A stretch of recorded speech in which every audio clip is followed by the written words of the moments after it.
Om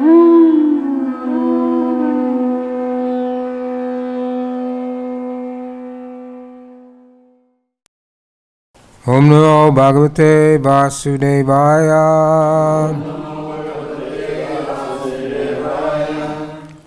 Om Namo Bhagavate Vasudevaya.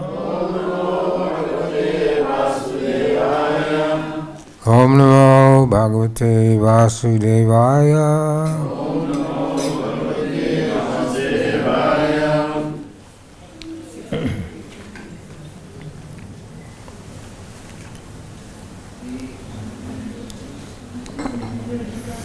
Omagyanantarandusya Janajana Sakaya Sakshurimitam Jena Tasmei Shri Gurave Namaha. Shri Chaitanya Manobhistam Stapitam Yena Bhutale Swayam Rupa Kadamayam Danti Swapadantikam Panchakoputrivyacha Kripasindu Evacha Parinam Pavnevyo Vaishnevyo Namo Namaha. Shri Krishna Chaitanya Prabhu Nityananda Shri Advaita Gadadhar Srivasari Gaur Bhaktivinoda. Hare Krishna, Hare Krishna. Krishna, Krishna, Hare Hare. Hare Ram, Hare Ram, Ram Ram, Hare Hare. But tonight we're reading from Bhagavad-Gita as it is, the introduction. And Prabhupada did speak on the introduction 3 times in New York in 1966, and 1 time in LA. And he spoke at great length on the introduction, because at that time the movement was just beginning and people didn't have any real understanding of the philosophy. They tried to give as much as he could at that time. Now today we're reading from the introduction, part of page 16 and part of page 17. 16, we'll read the 3rd paragraph. It says, therefore, Sanatana Dharma does not refer to any sectarian process of religion. It is the eternal function of the living entity in relationship with the eternal Supreme Lord. Sanatana Dharma refers, as stated previously, to the eternal occupation of the living entity. Sri Ramanuja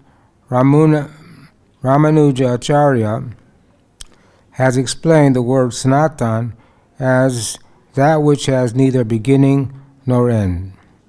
So when we speak of Sanatana Dharma, we must take it for granted on the authority of Sri Ramanujacharya that has neither beginning nor end. The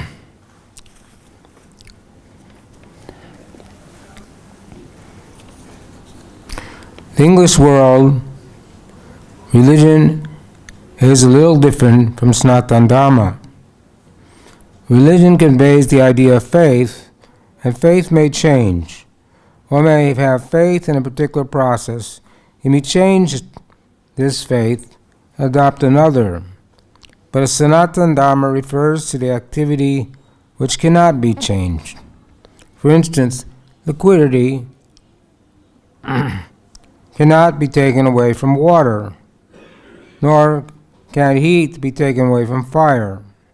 Similarly, the eternal function of the living entity cannot be taken from the living entity. Sanatana Dharma is the eternal, integral with the living entity. When we speak of Sanatana Dharma, therefore, we must take it for granted, on the authority of Sripad Ramanujacharya, that it has neither beginning nor end.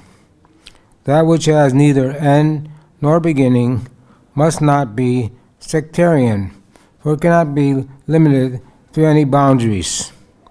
Those belonging to some sectarian faith will wrongly consider that Sanatana Dharma is also sectarian. But if we go deeply into the matter and consider it in light of modern science, it is possible for us to see that Sanatana Dharma is the business of all the people of the world, nay, all living entities of the universe.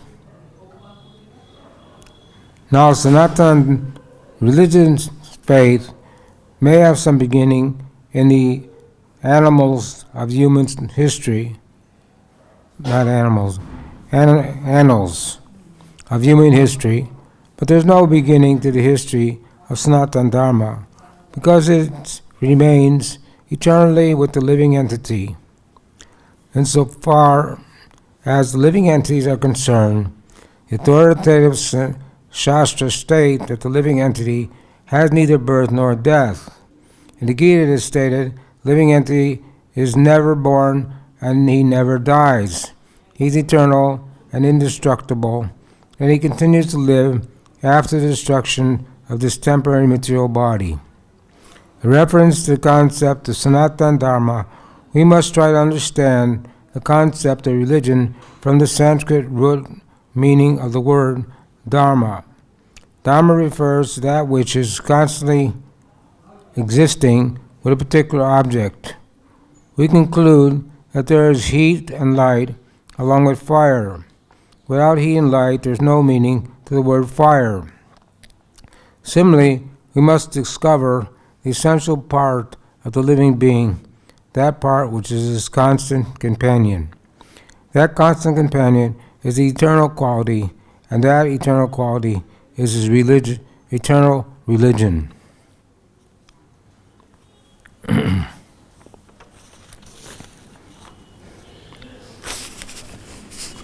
So, when this movement began, in 1966, took some time to be established in the world, because at that time there was many cults, or people that invented different kinds of processes, which they called religion or yoga or meditation or this, that. Or they were not based on any shastra, or just some speculation. And one man who had many followers was one of these cult leaders. He took all his followers to Guyana and made a nice nectar drink, which was full of poison, and they all drank the nectar and died. So then they lumped us in with all the other cults at that time, thinking it's just some fanaticism. But eventually we counteracted these things, and even we saw in the recent movie that people were accusing us of brainwashing people. And when they told Prabhupada said, yes, when something's dirty, it needs to be washed. And eventually Prabhupada told him, you take all our books to the court, and then the judgment came in our favor, and they said that this was a real religious institution. And it's not Hinduism. Many people think we're Hindus, or many of our temples are called Hindu shrines. But you won't find that word. If you look in the index to Bhagavad-Gita, or any of Prabhupada's books, there's no reference to Hinduism. That came about when some people were living on the Sindhu River next to Pakistan, and the Pakistanis couldn't pronounce that word. We asked, they pronounced it with H, Hindu, so that was the beginning of the Hindu religion. So that's also a misconception people have, that this is some kind of Hindu religion.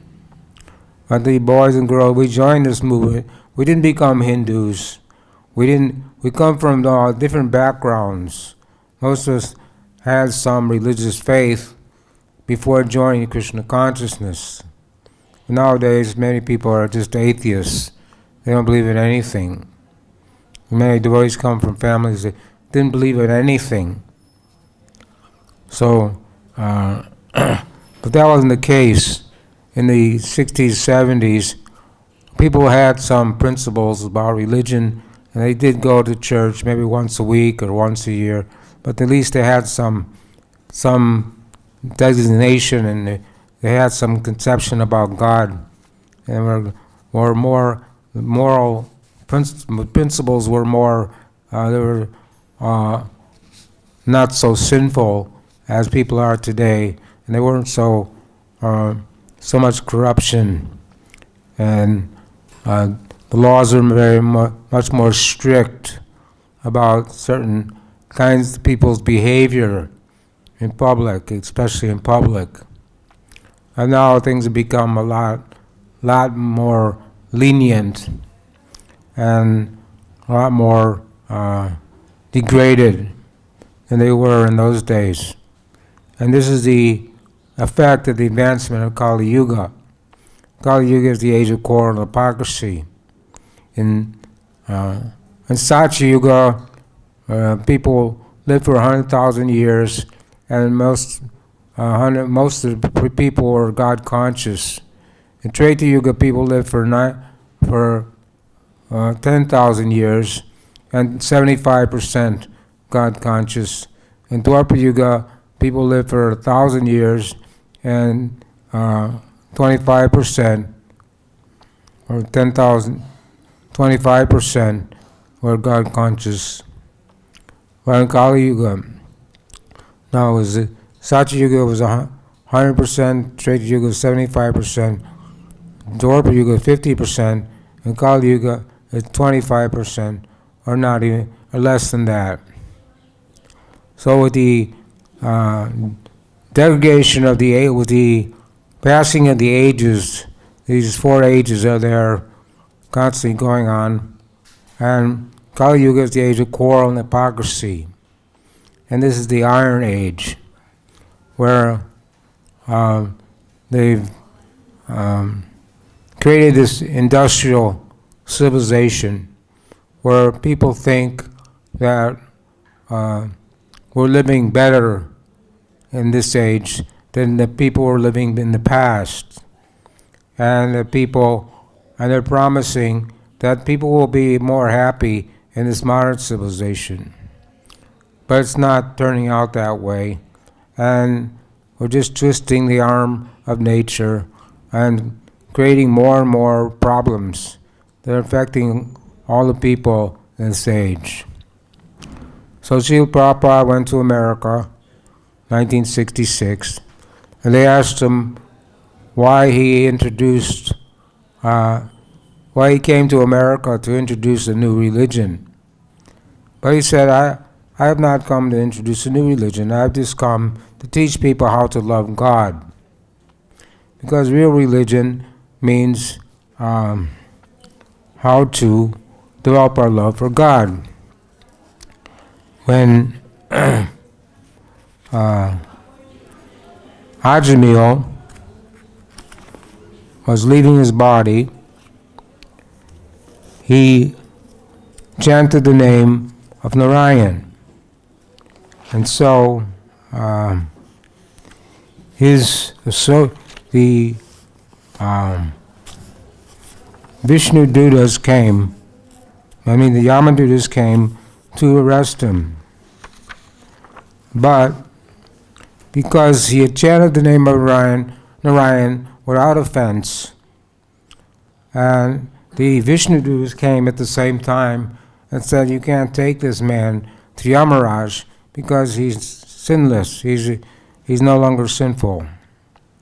So they were surprised that this never happened before, and they went back to Yamaraj and asked Yamaraj, what that which is described in the Vedas constitute dharma, religious principles, and the opposite of that is irreligion. The Vedas are directly the Supreme Personality of God Narayan and are self-born. This we have heard from Yamaraj. And Yamaraj said, Dharman tu sakshat bhagavan paritam navai vidu sayo napi devaha nasira mukhya asura manusyaha kuta nu vidyadara chanadadyaha. Real religious principles are enacted by the Supreme Personality of Godhead. Although fully situated in the mode of goodness, even the great sages who occupy the topmost planets cannot ascertain real religious principles, nor can the demigods or leaders of Siddhaloka, to say nothing of Asuras, ordinary human beings, Vidyadharas and Chanaras. Lord Brahma, Bhagavan Narada, Lord Shiva, the four Kumaras, Lord Kapila, Swayambhuva Manu, Prahlad Maharaj, Janaka Maharaj, Grandfather Bhishma, Bali Maharaj, Sukadeva Goswami, and Yamaraj himself know real religious principles.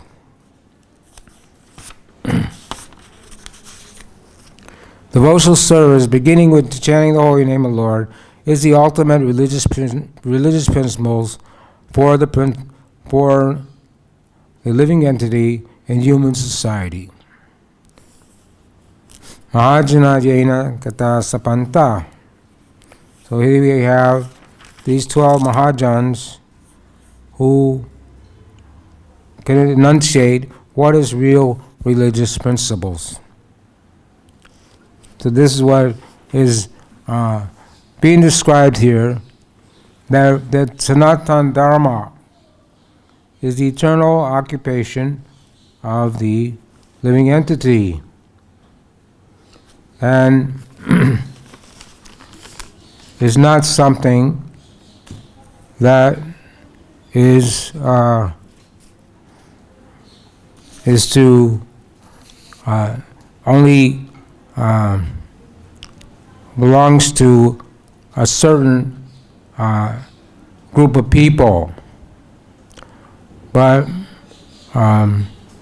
Sanatana Dharma, his Prabhupada says, is the beginning of all, is the business of all people, not only in this world, but in the whole universe. And it says there's no history when it began or when it came into existence. So the so-called religions in this age, they have so many isms: Catholicism, Judaism, Mohammedanism, different religions that were came about in a few thousand years ago. And they have their scriptures, the Bible, the Torah, the Quran, and people follow these religious doctrines. But Srimad Bhagavatam says, Dharma Prodita Katava, that these are actually cheating religions or 10th class religions. Even when Jesus Christ came, he didn't like the fact that they were slaughtering animals in the synagogue, the Jewish religion. So he broke away from that, started the Christian religion. So the name of religion, when Buddha came, he also saw people were slaughtering animals in the name of the Vedas, so he preached ahimsa, non-violence, and tried to stop that. So in many ways, these so-called modern religions don't actually teach people how to love God. When we went to America, when Prabhupada went to America, gradually he started his movement, and the first thing he did was he incorporated the society, and he said it should be called the International Society for Krishna Consciousness. But the lawyer said it's better to call it International Society for God Consciousness. But Prabhupada said, no, that's too vague. I want it to be known as the International Society for Krishna Consciousness. Because Krishna is the Supreme Personality of Godhead, and Krishna means the all-attractive one. So any name of God in this age, it's the Harinam, Harinam, Harinam Eva Kevalo, Kaluna Stevana, Stevana, Stevana, Gacchiranyata. Chanting the holy name of the Lord is the only way to attain pure devotional service or love of God. So if you can chant any name of God, if it is actually a name of God, get the benefit. But if 1,000 names of Vishnu equal 3 names of Ram, and 3 names of Ram equal to 1 name of Krishna. So we chant Hare Krishna, Krishna Krishna, Hare Hare, Hare Rama, Rama Rama, Hare Hare. Now this is the reason Chaitanya Mahaprabhu came 500 years ago. He came to, one of the reasons he came was to propagate the Yuga Dharma, the chanting the holy name. And when Lord Chaitanya was in Benares, first Lord Chaitanya was known as Nimai Pandit. And he went and first he went to his school and became a Pandit on logic and grammar. And Chaitanya Bhagavat described that Lord Chaitanya didn't reveal his identity as the Supreme Personality of Godhead immediately. He concealed his identity, and he would argue and fight with people about logic and grammar, and he'd always defeat everyone. So he was very scholarly, Nimai Pandit, very scholarly person. But then Ishvara Puri came to Navadvip, and he was a Vaishnav, but he was dressed like a Mayavadi sannyasi and disguised himself, because in those days it was the social convention that people take Mayavadi sannyas.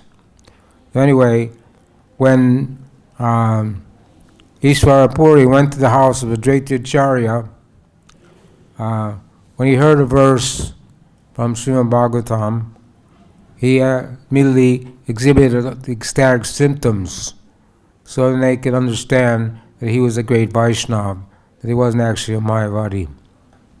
So Lord Chaitanya, then he went to Gaya at one point, and when he went to Gaya, he took initiation from Ishvara Puri and received the mantra, and then came back to Navadvip, and instead of being a scholarly, proud scholar, he became a Vaishnava devotee, and he was exhibiting ecstatic symptoms. But the people couldn't understand, Mother Sachi couldn't understand his symptoms, what these symptoms were. And many people thought he was crazy. They said you should bind his legs and rub his head with Vishnu oil and have him drink green coconut water, and then that will cure him. So they thought they had some wind disorder. In Ayurvedic medicine, there's different 52 or 54 different wind disorders in the body that create disease. So one of them creates madness. So they thought Lord Chaitanya had become mad. But then Srivas Thakur went to meet Lord Chaitanya and saw his symptoms. And he told Mother Sachi that Nimai Pandit is not a madman. He has developed the symptoms of prema bhakti, or love of God. And I also wish I could have those symptoms. So this was how Lord Chaitanya inaugurated his Sankirtan movement. And then Lord Nityananda, who had been traveling for 20 years, he left home at 12, and he traveled around to all the holy places for 20 years, waiting for Lord Chaitanya to start his Sankirtan movement. And that's when Lord Nityananda went to Navadvip and joined Lord Chaitanya in the Sankirtan movement. So in Chaitanya Charitamrita, it says, Kali Kalara Dharma, Krishnanam Sankirtan, Krishna Sakti Vina Nahi, Tara Parama Tara. The fundamental religious system in the age of Kali is the chanting of the holy name of Krishna. Unless empowered by Krishna, one cannot propagate the Sankirtan movement. So,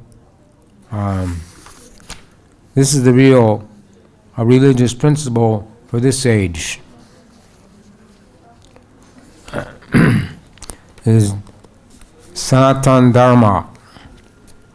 Because it's like a child. The child has the ability to walk, but it takes some time. But eventually, because it's there in his heart, and the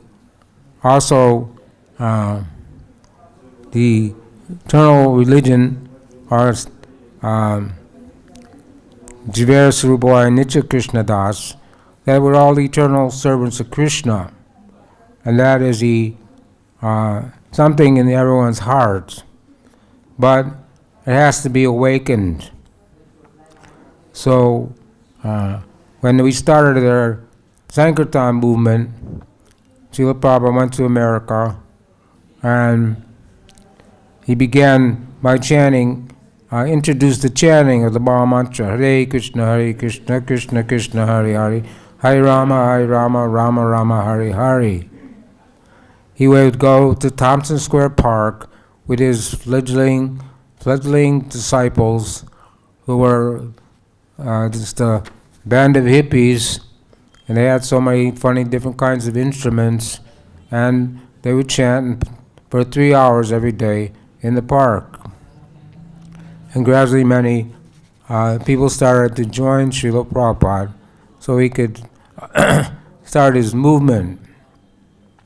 Some people say Lord Chaitanya didn't chant Maha Mantra in Kirtan, he only chanted it a japa. But Prabhupada went to Thompson Square Park, he chanted the Maha Mantra in Kirtan. And all over Chaitanya Charitamrita, and all the Prabhupada's books, and all Chaitanya Mahaprabhu did chant Hare Krishna Maha Mantra in Kirtan. And Haridas Thakur, as a Namacharya, he also chanted 300,000 names every day, and 64 of those rounds he chanted loudly. He would go to the beach on the ocean shore and chant loudly the Maha Mantra. So I don't know why they have this idea. But this is the Hare Krishna movement. So daily the devotees would go out chanting in the streets in America and around the world. And at first people didn't like it. They would laugh at us, and they'd throw things at us, and sometimes the police would harass us because it was something new, something unusual. But if it wasn't a bona fide religious system, and they wouldn't have taken us very seriously. They just thought, well, this is just some cult, something that'll come for some time and go away. But they took it very seriously. In Australia, they were arresting devotees every time they went out to do Harinam. So they asked Prabhupada, should we get a lawyer? Prabhupada said, no, you just go out and chant. The rest you're putting you in jail, then you chant in jail. And when they went to court, finally the judge made a decision. He said, these are nice people, you should just leave them alone. So the Sankirtan, the chanting the holy name, is also the Lord Chaitanya took sannyas. First he started his Sankirtan movement at Srivas Thakur's house, and every night they'd have kirtan. But the local people were envious, and because he'd only let his most intimate disciples join in the kirtan, he wouldn't let everybody. It wasn't a public kirtan. So one boy, he only lived on drinking milk and ate fruit. He asked Srivas Thakur if he could see the kirtan in Srivas Thakur's house. So Srivas said, yes, I'll let you see. You can come in the house, but I have to hide you because you're not one of the regulars. So the boy was hiding in the house, and Lord Chaitanya started the kirtan. But then he said, something's wrong. I'm not feeling the usual ecstasy today. Is there someone here that doesn't belong here? So Srivas could understand the Lord's mind, and he said, this boy, he only drinks milk, he's very austere, pure boy, he's here. So he started to take him out. Lord Chaitanya said, take him out. But the boy was Lord Chaitanya said that just by drinking milk, that doesn't qualify you to be in my kirtan. He said, I don't want milk drinkers in my kirtan. But the boy was thinking, well, at least I got to see Lord Chaitanya dancing in kirtan. And then Lord Chaitanya called him back and said, okay, you can stay. So this was the beginning of the Sankirtan movement. And at that time, the local Brahmins, they also were not favorable, and they complained to the Qazi that the people are doing kirtan and they're creating a disturbance. So the Qazi came there and broke the drum and said that no one should do kirtan anymore in the streets of Navadvip. And so the devotees were a little afraid, but Lord Chaitanya said, you go out, do kirtan anyway. And he organized a civil disobedience movement, and many thousands of people marched on the Qazi's house to protest that he had stopped the kirtan. But Lord Chaitanya met the Qazi and convinced the Qazi that this was the Yuga Dharma. And at that time, the Qazi agreed that no one in his family from that time on would ever interfere with the Sankirtan movement of chanting the holy name of the Lord. So this is what we're propagating all over the world. And it has been predicted, Prithivityache Nagarati Gram, that the holy name of the Lord would be chanted in every town and village. So the devotees are fearlessly going to all places in the world, every nook and corner, introducing the chanting the holy name.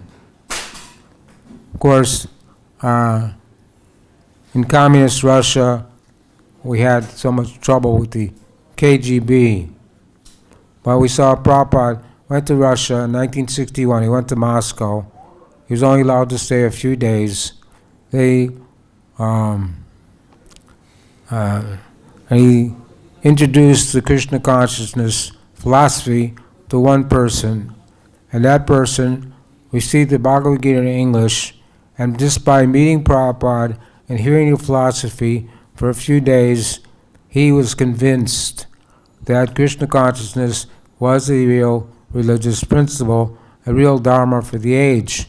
And they gave him an English copy of the Bhagavad-Gita. Shyamachandra was Prabhupada's secretary at that time. He gave him an English copy of the Bhagavad-Gita, and that person translated that into Russian language and started making books. And they started printing their own books and secretly going to distribute books, even though it was against the law and it was dangerous. And many of the devotees were put in jail or put in mental hospitals, had to suffer greatly. But now the communists has been abandoned or just kicked out, and so. But even nowadays, in Russia, the devotees still have trouble from the Catholic Church, who are opposed to our movement. But other parts of Russia, other areas, we're chanting. Even in Tibet and China and different places, we have temples and people. And the Sankirtan movement, the chanting is going on. So, according to time, place, and circumstance, people are being introduced to Krishna consciousness. And Prabhupada got the instruction when Srila Prabhupada met his Guru Maharaj, Bhaktisiddhanta, in Radhakund. Bhaktisiddhanta told him, if you ever get money, then print books. So there's the Kirtan with drum and cartels, that can only be heard for a short distance. But the Brihad Madanga, the printing press, is printing so many books in so many different languages and spreading all over the world. One devotee, his name is Satyanarayan Das, he's printing books in Arabic languages, languages of the Muslim people. And we can't go there, most of us. It's dangerous to go there as a devotee, because if you change your religion, they can do any atrocity. But the people are very happy when they see a book on Krishna consciousness in their own language. They pay $20 or $50 for a small book. And not only do they pay for it, they sit down and read it immediately. And then the people read the book, and they order more books, and when they go back to their country, they take the books and distribute them to the people in their country. So in this way, this Krishna consciousness movement is being spread all over the world. And the difference between Krishna consciousness and other religions is that the philosophy makes sense. Other religious philosophy, other doctrines, so-called religions, people study their books and read their books and call themselves leaders of religion, but they don't follow any principles. They eat meat, they gamble, they take intoxication, they have illicit sex, and therefore they can't develop their love for God. When Lord Chaitanya was in ecstasy in Vrindavan, he jumped in the Yamuna a few times, and so his servant Ballabha Bhattacharya decided to take Lord Chaitanya out of Vrindavan, take him to Allahabad. So on the way to Allahabad, Lord Chaitanya went into ecstasy and fainted, and was laying on the ground unconscious. At that time, 10 Muslim soldiers, they're called the Patanas, came up and saw that Lord Chaitanya was laying there, and his 4 servants were there.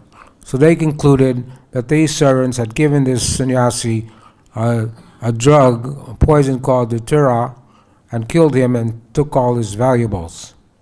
But they said, no, this is not the case. Just wait for some time. He'll come back to external consciousness and tell you the real situation. So they waited, and when Lord Chaitanya came back to external consciousness, he said that these 4 people are my associates, and I'm a sannyasi and I don't own anything.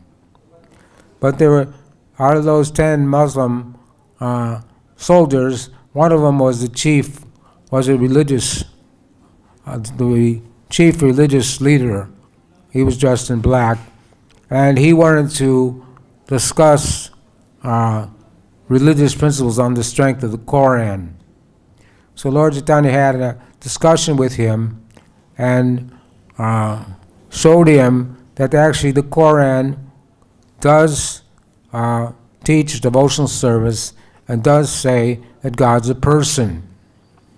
So our Sanatana Dharma is to be eternal servants of Krishna. Just like water, you can't separate liquidity. Liquid. Water is liquid. It says fire has heat and light. So our identity as living entities, that we're eternal servants of Krishna, eternal servants. So the Muslims, they have their Quran, but they don't understand the Quran. So Lord Chaitanya defeated him, and he converted all of them they became Vaishnavas, Patana. They became the 10 Patana Vaishnavas. In this way, when Lord Chaitanya traveled in South India, he converted many people to Vaishnavism. So, the there's a difference between the Krishna conscious movement and other religions, where we are trying to reawaken what is already there in our heart. It's not something that has to be learned. But due to covering of the modes of material nature, goodness, passion, and ignorance, we're not aware that we're a spirit soul, that we're Hum Brahmasmi, that we're not this body. And the business of the soul is to love God, to serve. Prabhupada says here that service is there in everyone. The the politicians, they make so many doctrine, they propagate so many things to get it voted so they can serve the people. The husband serves the family, the wife serves the husband. In all circumstances, we have to serve someone. If someone doesn't have anyone to serve, they get a dog, and they think they're the master of the dog. But in actuality, when the dog has to answer the call of nature, they have to take the dog out for a walk, whether it's raining or cold or hot, all year round. And now they made a law that the people have to take their dog around. They have to clean up after the dog. It wasn't like that. But because it became such a public nuisance, they made it a law. So not only they have to take the dog out for a walk when it's freezing cold or when it's super hot, but they have to clean up after the dog. And they think they're the master of the dog, but actually they're the servant of the dog. So this is going on. And Lord Chaitanya met Sanatana Goswami. Sanatana and Rupa Goswami were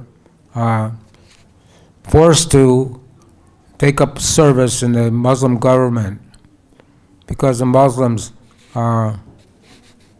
didn't trust their own people, because they're always afraid that someone would try to take over their position. So they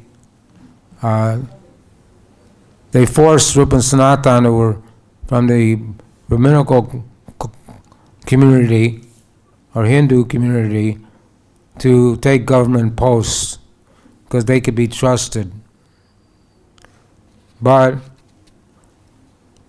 gradually, when they heard about the appearance of Lord Chaitanya, and Lord Chaitanya came to meet Rupa Sanatana and Ramuna, then they were able to retire from government service, untimely retire. And then Lord Chaitanya met Rupa Goswami at Prayag, and instructed him for 10 days. And he met Sanatana Goswami at Benares and instructed him for 2 months. So that's chapter 19, 20 to 25 in Chaitanya Charitamrita. Teachings of Lord Chaitanya to Rupa Goswami, and teachings of Lord Chaitanya to Sanatana Goswami. So, out of strictness, Sanatana Goswami inquired from Lord Chaitanya, Kayami. He said, who am I? Why am I suffering threefold miseries? And why people call me a learned scholar, but I don't even know what my identity is. And this is the case on 99.9% of the population in the world today. People don't know that their identity. So the whole world is going on false names and false forms. Someone thinks I'm American, or I'm Russian, or I'm Chinese, or I'm Indian. These are designations, only have to do with the body. But the spirit soul doesn't have any designation. Sanatana Dharma, and it's eternal. So, at one point we were in the spiritual world, and we misused it. We had free will. We always have free will, because you can't love God or love someone if you're by force. Love is not by force. Love is by your own choice. So somehow we misused our free will, and we came into the material world. And at that time, we were covered over by the 3 modes of material nature. And then we developed a false ego, ahankara. So our real identity is aham brahmasmi, that I'm not this body, I'm a spirit soul. The spirit soul, it travels from one body to the next, to the next, to the next, like a Ferris wheel, goes up and down in the 8,400,000 species of life. So Prabhupada says we start off as Lord Brahma, and then we gradually go downward to go through the different species. And when we finally come back up to the human form of life, it is the only form which has higher intelligence. So in the human form of life, we have a responsibility to see that our next life is in a higher position than we are at now. If we don't go back to Godhead, at least we should practice Krishna consciousness for our whole life. So but people are misusing, wasting their human form of life in so many mundane activities, not understanding that human life is not meant for only for sense gratification, but it's meant for becoming God conscious, developing our love for Krishna. So service is there, but service should be to Krishna. And there's 9 processes of devotional service: Shramanam, Kirtanam, Vishnu, Smaranam, and chanting the holy name, Harinam, Harinam, Harinam, Eva Kevalo, Kaluna, Stevana, Stevana, Steva, is the most important of all the 9 processes of devotional service. And this is being delineated in Bhagavad-Gita.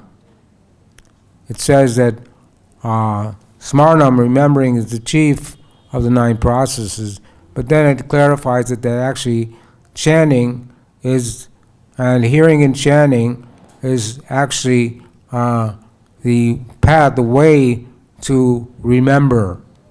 When we hear, Rupa Goswami said that 1 tongue and 2 ears was not enough. He wished he had millions of ears and millions of tongues so he could chant the name, holy name. So when you chant the holy name, that sound vibration is purifying, Chaito Darpana Marjanam, is purifying our heart. The gradual process, gradually purifying us. So by chanting, if you chant kirtan for many, many hours, you still remember it. It goes in your mind, in your subconscious, and you still continue to chant till when the kirtan stops. So this is what is required. that we chant daily 16 rounds, but we have to chant without offense. And Prabhupada told his disciples that if they chanted 16 rounds and followed the four regular principles for their whole life, that he would take them back to Godhead. So Sanatana Dharma is the eternal religion of everyone on this planet, but people don't know that, so we have to teach them that by giving them Bhagavad-Gita, Srimad Bhagavatam, Chaitanya Charitamrita, all Prabhupada's books, so they can study and find out that what is what and who is who. Otherwise, people are in illusion, and they will remain in illusion until the covering of Maya's covering, Daivesha Gunamayi Mama Maya Duratya. The material energy is very strong and keeps everyone bound up in the material world. Even though Durga Devi is a pure devotee of Krishna, she has the thankless task of keeping everyone bound up in the material world. So when we come to Krishna consciousness, we're declaring war on Maya. And Maya is always testing the devotees to see if they're sincere, to see if their faith, how strong their faith is. And Kanista Bhakta, his faith is not very strong. He is weak. And so, from the platform of the neophyte devotee, sometimes someone joins the Krishna consciousness movement for some time, and he may leave the movement because he doesn't have the shraddha or faith, strong enough faith. But when one comes to the Madhyam platform, where he has love for the personality of Godhead and makes friends with the devotees, avoids the demons, and preaches to the innocent. And from the Madhyam platform, it's less likely that one will fall down. But from the Uttama platform, Uttama Adhikari, the pure devotee of Krishna, he can never fall down. Even if he wants to think about Maya or think about other things, Yoga Maya is always keeping him in Krishna consciousness. Otherwise, Maya is influencing us in so many ways. When the gopis wanted to marry Krishna, they worshipped Goddess Katyani. But that was the Yoga Maya Katyani, to get Krishna as her husband. And Krishna fulfilled their desire by stealing their garments. So in this way, we can read all of Prabhupada's books and study Prabhupada's philosophy very strictly and daily, and just not be deviated by any other these so-called religious systems.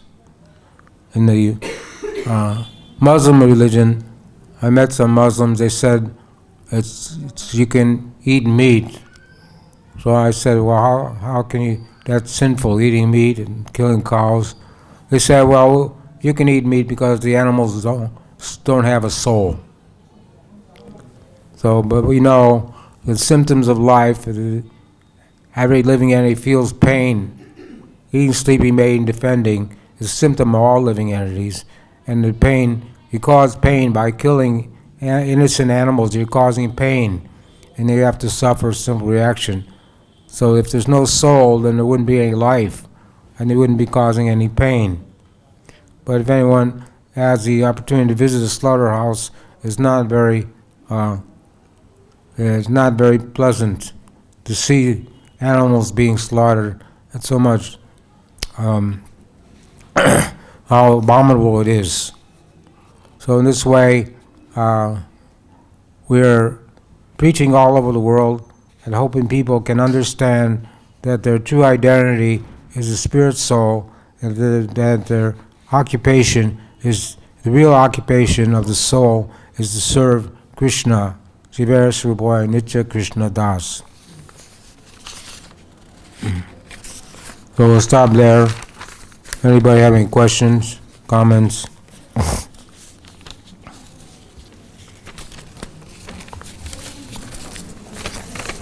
No questions or comments, so Srila Prabhupada ki jai.